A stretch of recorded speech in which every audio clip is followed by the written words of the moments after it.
वाले जल जल के राख हो जाओगे, फिर भी हमारा कुछ उखड़ नहीं पाओगे।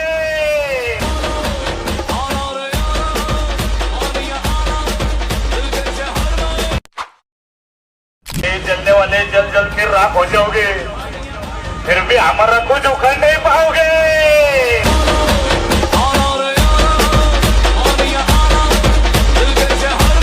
आत्ता जो तुम्ही प्रिव्ह्यूमध्ये व्हिडिओ बघितला तो एडिट करणं अगदी सोपं आहे। सर्व प्रोसेस या व्हिडिओमध्ये मी तुम्हाला सांगितलेली आहे। सोबतच मित्रांनो, आजचा व्हिडिओ बनवण्यासाठी आपण जे पण काही मटेरियल यूज केलेलं आहे ते सर्व मटेरियल तुम्हाला खाली या व्हिडिओच्या डिस्क्रिप्शन मध्ये मी प्रोव्हाइड करून देईल, तेथून तुम्ही ते इझिली डाउनलोड करू शकता। जर कोणी आपल्या चॅनलवर नवीन आले असाल तर चॅनलला सबस्क्राइब करून बेल नोटिफिकेशन ऑल वरती सेट करून टाका। हा जो व्हिडिओ आहे तो आपण अलाइट मोशन वरती क्रिएट केलेला आहे। सिंपली हा स्टेटस क्रिएट करण्यासाठी अलाइट मोशनला ओपन करायचा आहे।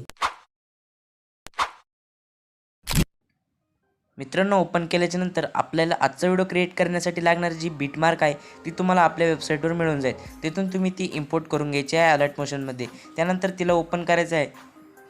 बीटमार्क ओपन केल्याच्या नंतर तुम्हाला अशा प्रकारे जे लेयर्स आहेत ते बघायला मिळतील।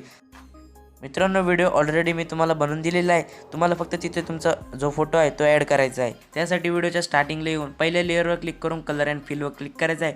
त्यानंतर तुमचा जो पण फोटो तुम्हाला लावायचा आहे तो फोटो तुम्हाला क्लिक करून प्लसच्या आयकॉनवर क्लिक करायचा आहे। त्यानंतर तुमचा फोटो ॲड होऊन जाईल। पहिल्या लेअरवर फोटो ॲड केल्याच्या नंतर तुम्हाला 2 नंबरचा फोटो पण ॲड करायचा आहे। त्यासाठी त्या फोटो क्लिक करून कलर अँड फिलवर क्लिक करायचा आहे। त्यानंतर तुम्हाला जो पण फोटो लावायचा आहे त्या फोटोला क्लिक करून प्लसच्या आयकॉनवर क्लिक करायचं आहे। अशा प्रकारे तुम्हाला जेवढे पण फोटोची लेअर आहे त्या फोटोच्या लेअरवर तुमचा फोटो ॲड करायचा आहे।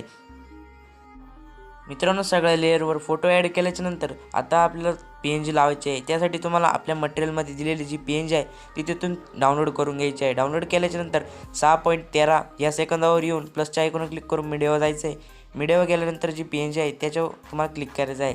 त्यानंतर शेवटपर्यंत एक्सटेंड करून घ्यायची आहे। त्यासाठी शेवटला जायचं आहे आणि या बटनावर क्लिक करायचं आहे। त्यानंतर तुमचं जी PNG आहे ती शेवटपर्यंत ॲड होऊन जाईल।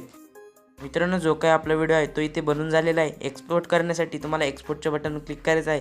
त्यानंतर एक्सपोर्टवर क्लिक करून लोडिंग झाल्यानंतर तुमचा जो व्हिडिओ आहे तो तुमच्या गॅलरीमध्ये सेव्ह होऊन जाईल।